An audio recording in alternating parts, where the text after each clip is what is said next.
1970s, Bethnal Green.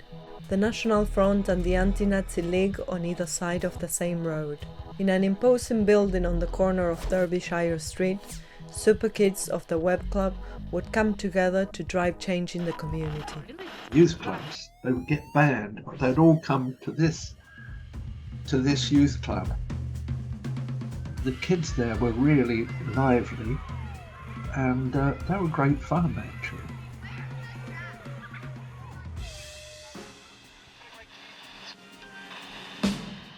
The Webb Institute opened its doors in 1888, named after first-class cricketer Herbert Ross Webb, in recognition of his work with disadvantaged boys in the East End. The club was an instant success. Expecting perhaps 20 boys at most on the first day, they were astonished to find over 100 lads clambering over the railings, completely filling the garden. So many were desperate to join, they had to start a waiting list, and its popularity was such that it eventually had to expand to a new site.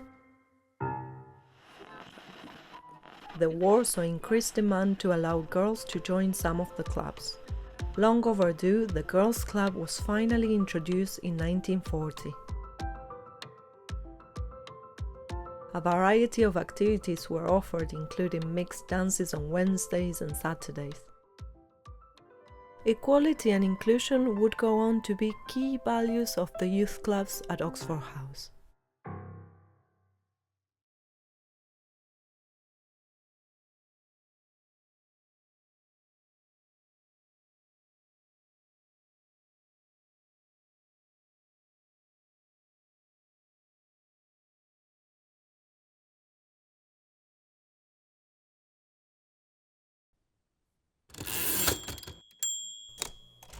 Oxford House was very open, friendly, welcoming. There was arts going on here, there was theatre, there was a very active programme of things going on. There was different organisations based here, and Tower Hamlets International Solidarity Group movement was a space which was like a breath of fresh air, to be honest, in very difficult, I'd say challenging times, where there was connections being made from local to the global. So it was like there was a buzz. One of the things that we did as a result of some of the work, we did this exchange with a group in Paris, which was also based like another migrant organisation, and we visited each other's countries. It was like mostly women. Yeah, it was all women actually. It was looking at migrant women's experiences. So we visited each other's countries to share experiences.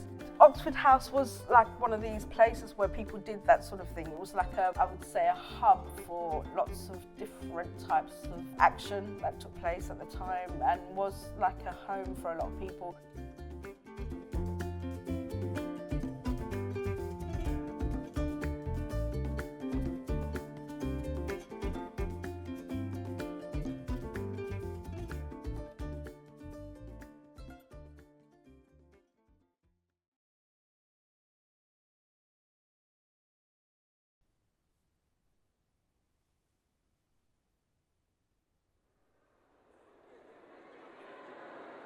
Can empty rooms echo the stories of the past?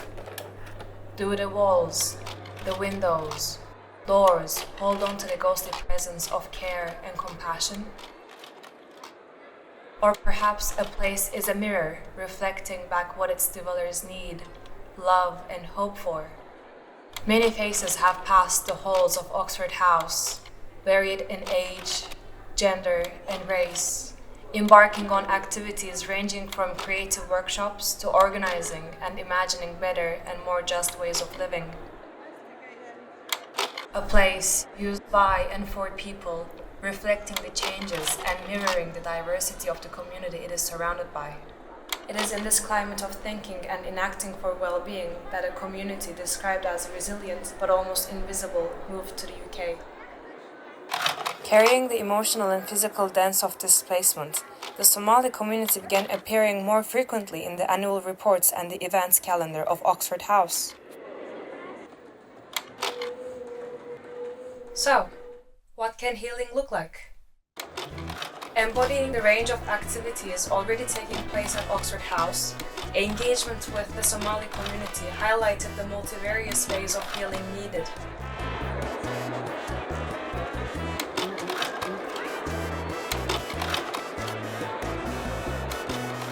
An example of conviviality and recognizing the multiple forms of healing necessary for well-being, the Somali community teaches us life. A reminder of the significance of having physical, communal areas through which bonds are created and bodies are healed.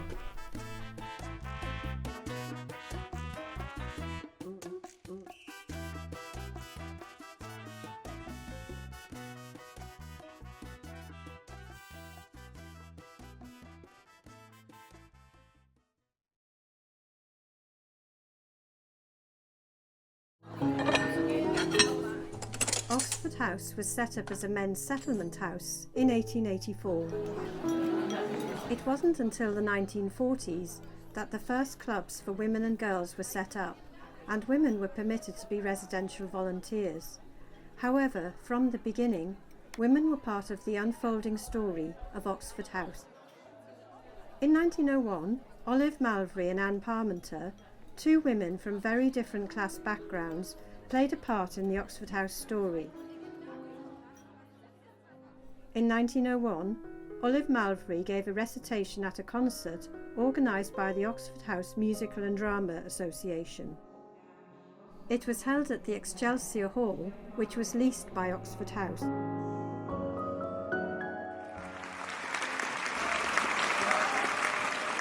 Olive Malvery studied singing at the Royal College of Music in London. She became a public reciter. She was born into a middle-class Anglo-Indian family in 1871 in Lahore. She went on to become an activist and pioneering undercover journalist investigating poverty in the East End. In 1901, when Olive Malvery performed at the Oxford House concert, Anne Parmenter was living and working there as the housekeeper. However, she wasn't included in the Oxford House Annual Report's list of residents and workers during 1901. Neither were any of the other female staff. She was born into a working-class family in 1842 and lived near Oxford House as a child. Her father was a farrier. She worked as a dressmaker and a cook before she came to Oxford House. The only trace of Anne Parmenter in the Oxford House records are the 1901 census and the plaque in the chapel.